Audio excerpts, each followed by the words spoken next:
Okay guys, how are you? Kuna kitu kimoja kizuri sana ambacho leo nataka ni share na nyinyi kwa mara nyingine tena. Kitu chenye ni kipi? It's very easy, it's very simple. Hapa leo naangalia tena kuhusiana na coin zingine ambazo zimefanya vizuri katika bear market hii na hizi. Leo tunakuja kuiangalia Solana, this one here. Size ipo namba ngapi? Moja. Solana ipo namba 11. Sasa tuangalie kiasi gani ambacho mtu ungepata kama ungewekeza kwenye Solana. Toka nianze kuambia watu wanunue. Hii ni baadhi ya coin ambazo nilikuwa naambia watu wanunue. Kuna wengi walinunua. Tuangalie hii, tunarudi miezi kama mitatu hivi ili tuweze kuona kwa mwezi mmoja price ya chini kabisa ilikuwa ilifika mpaka $11. Huku ilifika mpaka $8. Yes, inaonekana hii $8. 1 year ago. Hapa tunaona tuna yes $24. Kwa kama mkiangalia all time high yake ilikuwa ni hii, so all time high hii ilikuwa ni mwezi wa ngapi ulikuwa? 2022, kama mwezi Julai hivi. June. Kama 2021 ilifika mpaka $200 all time. Ngoja tuirudishe kwenye all. Ukija hapa kwenye all ndio unakuja kuona hii kitu. Tena hapa imepanda kidogo. Kuja kuona. Sawa? Kwa hiyo kinachotokea ni nini? Katika kipindi hiki cha bear market ndio watu wengi huwa wanapiga pesa.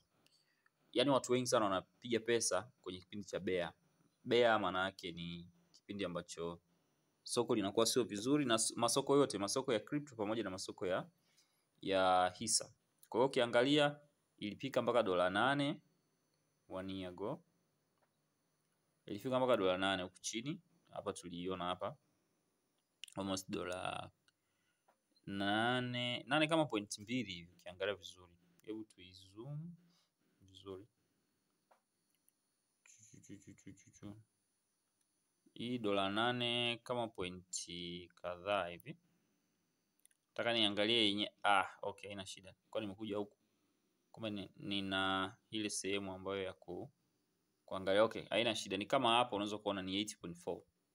8.4. Tukija kwenye historical data, tuingizie kwenye historical data. Okay.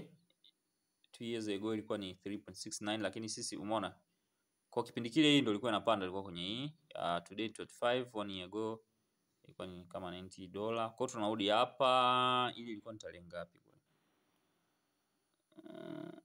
Ilikuwa ni December. Okay, December. Kwa kuna data zingine zipo huku chini, lakini tumeona ni 8.4. Kwa hiyo ndio jinsi ninavyo navigate. Unaweza kuniona jinsi gani ninavyofanya. Kwa hiyo hebu tuchukue 8.4 alafu leo hii ni $24.65. Tuangalie kama ulinunua kwenye price ilipokuwa imeshuka vile mpaka sasa utakuwa una uwezo wa kuwa na kiasi gani. Kwa hiyo mara nyingi huwa tunachukua $100 kama nani yetu. $100 unagawanya 8.4, coin zako 11 leo inauzwa $25.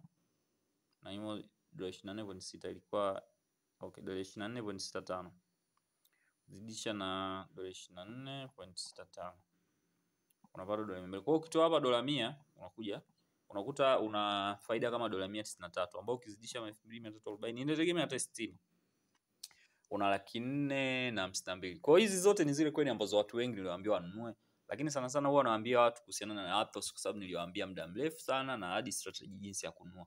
Hizi tulishajifunza sana kwenye grupu, tulishajifunza sana kwenye course ya uwekezaji wa cryptocurrency. Kwa hizi zinajulikana. Leo nataka ni share part moja hapo ya kuhusiana na hizi coin, na leo nilikuwa naiangalia Solana. Okay guys, have a nice day. Thank you.